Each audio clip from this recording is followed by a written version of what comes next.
Kindly subscribe to our YouTube channel, see how to. Click on the subscribe button below and also click on the bell beside this. This will notify you once we drop a new video. Thank you.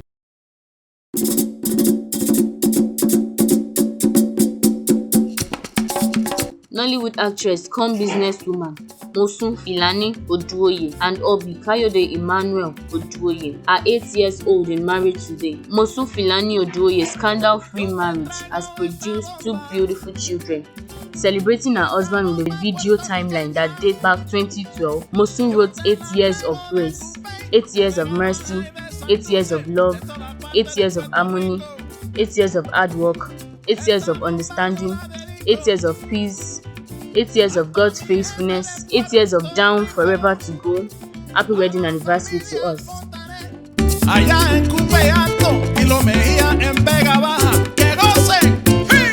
Bomba, bomba, para siempre. Bomba, bomba está presente, aquí lo canta mi gente. Bomba, bomba, para siempre. Baila, baila y goza, mi bomba puertorriqueña. Bomba, bomba. Bomba, bomba. Bomba, bomba. Bomba, bomba. Bomba, bomba, para siempre.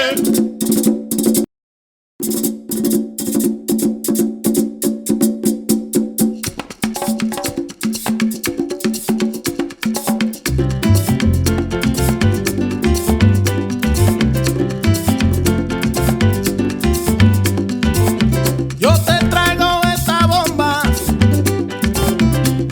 bomba puertorriqueña.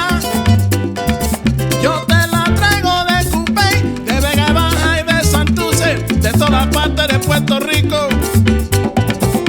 Esta bomba yo la dedico a toda mi gente de Puerto Rico. Thanks for watching. Please don't forget to click the subscribe button. Kindly comment and share. Thanks.